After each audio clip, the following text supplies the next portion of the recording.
Mr. Christoph Hoerstel, thank you very much indeed for taking part in this interview. The best regards to Tehran. Thank you. Mr. Hoerstel, in a new media offensive against Damascus, Washington has claimed that the Syrian government possesses and intends to use chemical weapons. White House spokesman Tommy Vietor said recently in a press conference, quote, unquote, "We believe Syria's chemical weapons stockpile remains under Syrian government control, and given the escalation of violence in Syria, we remain very concerned about these weapons." What do you make of that?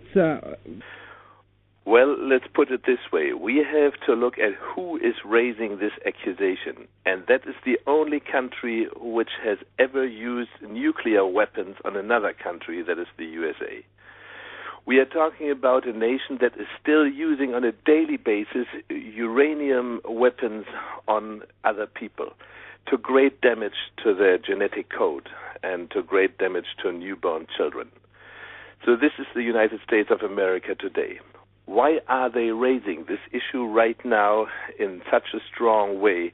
They have well prepared, they is the U.S., and their related media have well prepared this statement in the last, let's say, 2 to 3 weeks. Deliberately, they have talked about these weapons because this is the only strong military weapon the Syrian government has.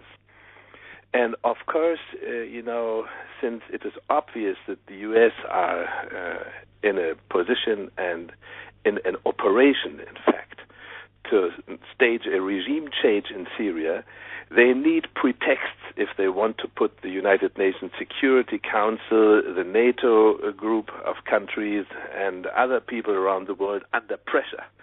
And no lies, no false statements, no wrong accusations are good enough to, support this kind of claim. And this is the reason why they raise it. They just want to continue with their staged policies for a regime change in Syria. That's all. We don't have to take this at any value. Some critics believe that the new remarks by the U.S. official are believed to be the first attempt at orchestrating an Iraq-like scenario against Syria. What is your thought on that, Mr. Hoerstel? Do you agree with them? I completely agree with this viewpoint. Yes, of course, that is a repetition of these unhappy policies towards Iraq. Nobody in the world can be very happy about the policies of Saddam Hussein. Of course, nobody can be overly happy with the policies of the Assad government. That is also no question. But what we have here is an increasingly bloody, infiltration of terrorists into Syria and the killing of people. The Syrian people want to live in peace, and outside forces led by the U.S. do not allow them. That is the real situation. And the better we understand this, the clearer we can answer these false American statements. Mr. Hoerstel, New York Times reported recently that a group of CIA officers are operating secretly in southern Turkey, and that the agents are helping the anti-Syria government decide which gangs inside the Arab country will receive arms to fight the Syrian government.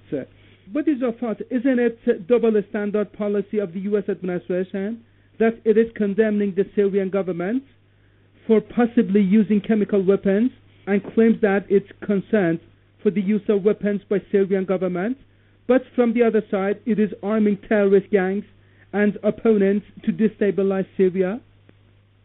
The problem is that we now have a new kind of policy strategy, which I would summarize under the name responsibility to protect, R2P, as the insiders call it. And that, in fact, is a huge scam and a fake. Of course, there's no responsibility whatsoever the U.S. could take for their bloody and terrible terrorist policies. They are sponsoring terrorism, they are arming terrorists, they are training terrorists, they are giving intelligence information to terrorists. This is the situation. They have, liquidated whole countries over it. Just remember what they did in Iraq, in Afghanistan, in Libya, and now in Syria. and on the Balkans before all these four. So this is the situation they have started, and there is no right of the U.S. to accuse anybody of anything because they simply lack the ethical height from which to judge others. Syria has been experiencing unrest since March 2011. Many people, including large numbers of security forces, have been killed in the turmoil.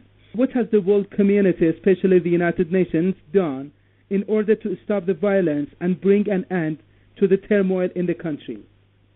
Well, we have, in fact, a very bad situation here for the United Nations organization as a whole, because we see that the most powerful country within this organization, the U.S., is getting away with nearly any kind of crime we could finally think of. This doesn't work. The United Nations organization can only blossom and live and do happy acts for the global situation, contribute ably for improvement of the life of the people if they are fair and just, and this is not what's going to happen. So what we see here is that one powerful country has managed to be the armed machine, so to say, for the United Nations in their contract dating from 2008. That is, I think, in August 23 or September 23, 2008, when the Russians complained that they were not involved in the signing of this contract, making NATO the armed reach of the United Nations organization. That is one point. The other point is that unless the world community is searching into the real facts of this interference in Syria, there will be no justice in the region. And unless there is justice in the region, there will be no peace. So we have a situation where the United Nations organization as a whole struggles to keep up their credibility. The Kofi Annan plan is very well able to help solve problems, but only if the community of the countries agree and understand that there are more than just, a few unhappy citizens in Syria and a government, oppressing them. It is very clear there are justified complaints by the Syrian population against their government, but this is a far cry from what we have here, outside interference in Syria at the bloodiest terms. Mr. Christoph Hörstel, government and business consultant, publicist, and also founder of the website hoerstel.ch. I really appreciate the time. Thank you very much indeed. Thank you very much. Best regards to Tehran.